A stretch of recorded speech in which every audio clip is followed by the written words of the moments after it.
یہ حدیث سنن ابن ماجہ اور جامع ترمذی میں تو یہاں تک موجود ہے، لیکن المعجم الکبیر الطبرانی کے اندر اس کا اگلا حصہ بھی موجود ہے کہ سیدنا عثمان بن عفان رضی اللہ تعالیٰ عنہ کے دور میں بھی ایک نابینا شخص آیا. اچھا، اس نابینا شخص نے جب یہ دعا کی تو اس کی پھر بینائی واپس آ گئی الحمدللہ. تو سیدنا عثمان کے دور میں یہ طبرانی کے اندر موجود ہے، ایک نابینا شخص آیا تو سیدنا عثمان نے اس کو یہی دعا تعلیم فرمائی اور پھر اس کی بھی بینائی واپس آ گئی. لیکن یہ والا جو پورشن ہے یہ صحیح سند کے ساتھ ثابت نہیں. اس کی وجہ یہ ہے کہ اس حدیث میں ایک راوی ہے عبداللہ بن وہب، جو راوی تو ثقہ ہے لیکن وہ مدلس ہے اور ان سے روایت کر رہے ہیں. اور یہ پیٹ رول ہے محدثین کا کہ مدلس کی ان والی روایت ضعیف ہوتی ہے جب تک سما کی تصریح موجود نہ ہو. لہذا یہ اگلا پورشن جس کو سہارا بنا کر آپ صلی اللہ علیہ وسلم کی وفات کے بعد بھی اس طرح کی دعاؤں کو استعمال کیا جا رہا ہے، وہ غلطی پر مبنی ہے. وہ پورشن ہے ہی ضعیف اور مدلس کی ان والی روایت ضعیف ہوتی ہے.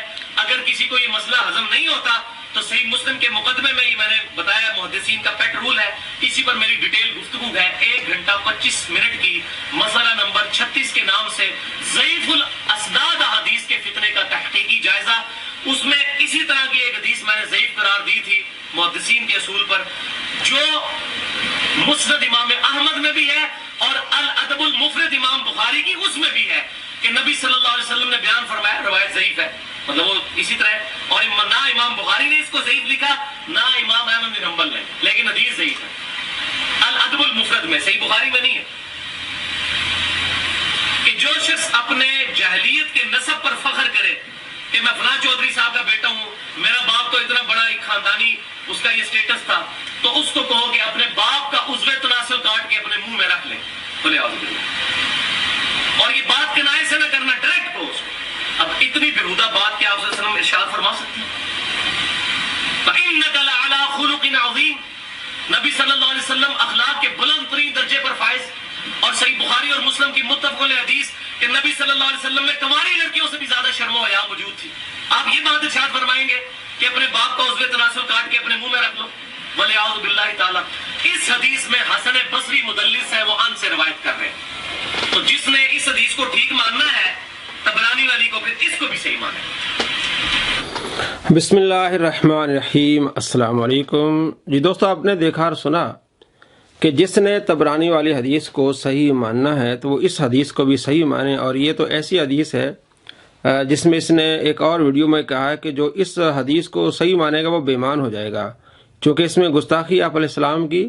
جس نے طبرانی والی حدیث کو صحیح ماننا، جس میں آپ صلی اللہ تعالیٰ علیہ وآلہ وسلم کی وفات کے بعد آپ کا وسیلہ لیا گیا ہے، تو پھر اس حدیث کو بھی صحیح مانے. تو آگے کے تک یہ حدیث ضعیف ہے اور اس نے قوانین بھی بتائے. جناب یہ مدلس ہے جو آپ نے سنا، مزید ذرا سن لیں اور پھر ہم آپ کو بتاتے ہیں کہ کتنا بڑا فراڈیا ہے. تو میں نے یہ علم الکلام سے بھی منطق کی، جس کو پنجابی میں پھکی کہتے ہیں، وہ بھی میں نے دے دیا الحمدللہ. لہٰذا یہ روایت بالکل ضعیف ہے. یہ روایت بالکل ضعیف ہے اور ان لوگوں کو میں نے پھکی دی ہے جو آپ صلی اللہ تعالیٰ علیہ وآلہ وسلم کی وفات کے بعد آپ علیہ السلام کا وسیلہ لیتے ہیں. اب میں آپ کو دکھانے والا ہوں اسی روایت کو، طبرانی والی روایت کو. یہ صحیح کہہ رہا ہے، جس کو کہہ رہا ہے کہ اگر اس کو آپ مانیں گے تو بے ایمان ہو جائیں گے. میں ان کو پھکی دے رہا ہوں، میں ان کو جواب دے رہا ہوں. آپ صلی اللہ تعالیٰ علیہ وآلہ وسلم کی وفات کے بعد آپ علیہ السلام کا وسیلہ نہیں لیا جائے گا. اور بار بار اس نے اس پر ویڈیوز بنائی اور یہ کہا کہ دیکھیں حضرت عمر رضی اللہ تعالیٰ عنہ نے آپ صلی اللہ تعالیٰ علیہ وآلہ وسلم کی وفات کے بعد حضرت عباس رضی اللہ تعالیٰ عنہ کا وسیلہ لیا، سرکار کا وسیلہ نہیں لیا. تو یہ بار بار اپنی ویڈیوز میں کہتا ہے کہ جناب ہمارا عقیدہ حضرت عمر والا ہے، ہمارا عقیدہ خلفائے راشدین والا ہے. تو اگر آپ صلی اللہ تعالیٰ علیہ وآلہ وسلم کی وفات کے بعد وسیلہ لینا جائز ہوتا تو حضرت عمر وسیلہ لیتے، تو انہوں نے نہیں لیا، اس لیے آپ علیہ السلام کا وسیلہ لینا جائز نہیں. اس نے فتوے دیے کئی ویڈیوز میں اور اس میں بھی آپ کو ہم نے دکھایا حدیث ضعیف ہے.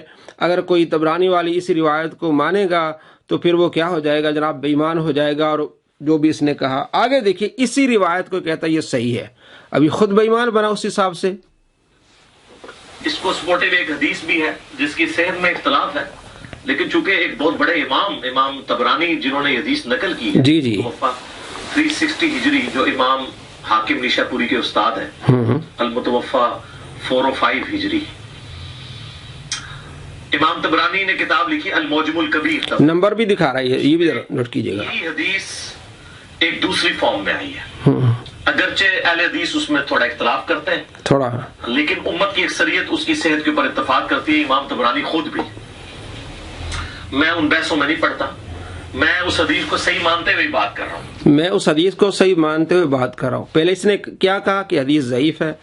اگر اس طبرانی والے حدیث کو مانیں گے تو آپ بے ایمان ہو جائیں گے، ایک اور ویڈیو میں کہتا ہے. اور اس میں کیا کہا، پھر وہ مثال دی اس نے کہ اگر آپ اس روایت کو مانتے ہیں تو پھر وہ گستاخی والی روایت کو بھی آپ مانیں، یعنی جو اس روایت کو مانے گا وہ گستاخ ہے اس کے نزدیک. پہلے اس کا فتویٰ یہ تھا، اب یہ کہہ رہا کہ یہ حدیث صحیح ہے.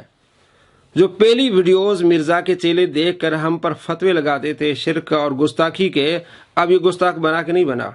تو معلوم ہوا کہ یہ اتنا جاہل ہے، اور اس سے بھی معلوم ہوا کہ اہل سنت الحمدللہ پہلے بھی سچے تھے اور اب بھی سچے ہیں. جو اہل سنت کے طریقے پر چلتے ہیں اور آپ صلی اللہ تعالیٰ علیہ وآلہ وسلم کی وفات کے بعد بھی آپ علیہ السلام کا وسیلہ لیتے تھے، وہ پہلے بھی حق پر تھے اور اب بھی حق پر ہیں.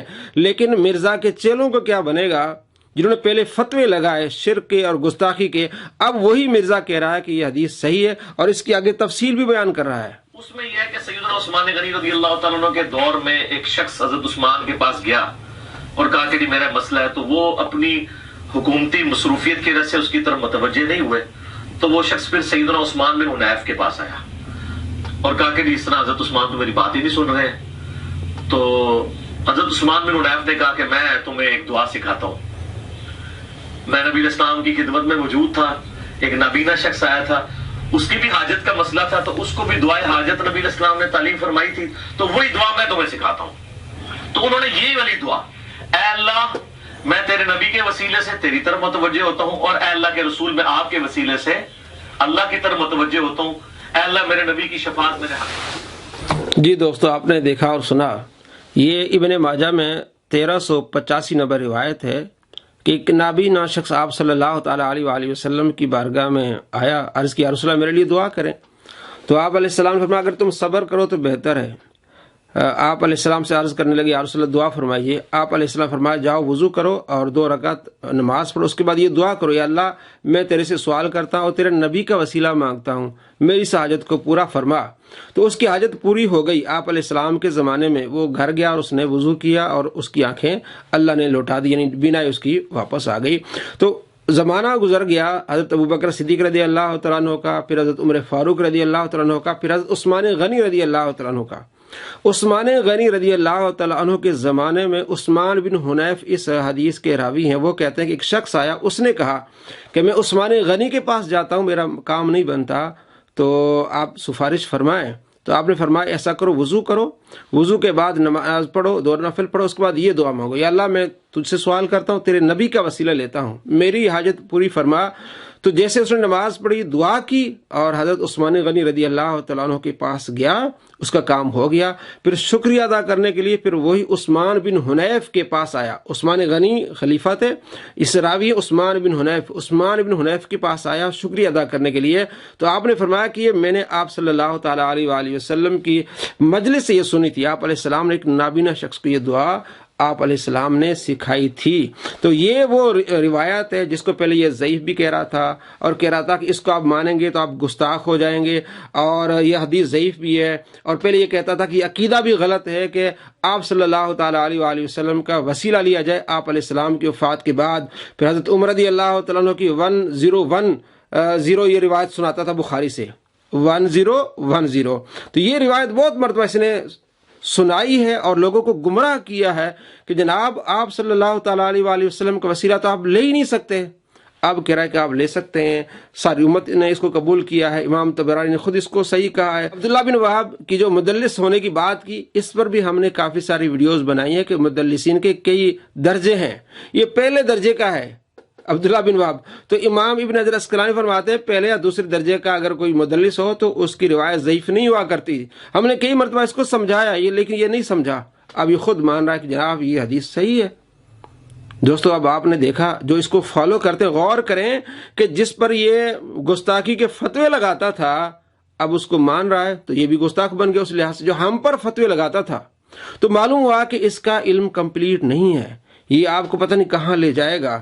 سرکار دو عالم صلی اللہ تعالیٰ علیہ وآلہ وسلم کا فرمان ہے بخاری میں 100 کہ گمراہوں سے لوگ، ایک زمانہ آئے گا لوگ جاہلوں سے سوال کریں گے، وہ خود گمراہ ہوں گے، دوسروں کو گمراہ کریں گے۔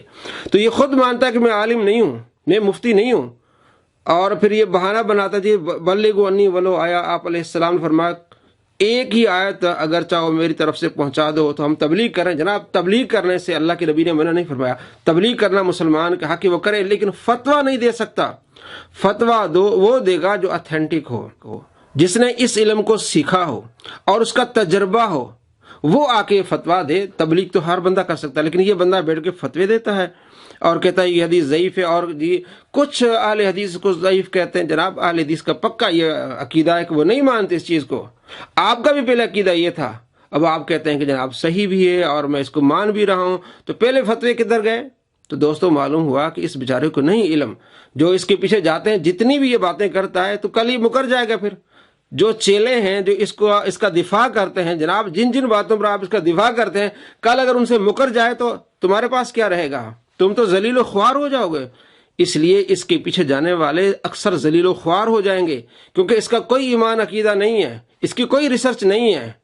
اللہ تبارک و تعالیٰ آپ کو عقل سلیم عطا فرمائے اور اس کے شر سے محفوظ فرمائے۔ اور یہ ثابت ہوا کہ آپ صلی اللہ تعالیٰ علیہ وآلہ وسلم کا وسیلہ آج بھی لیا جا سکتا ہے، اور اس روایت پر محدثین کا عمل بھی تھا، اور یہ روایت بھی صحیح تھی اور ہے۔ الحمدللہ رب العالمین۔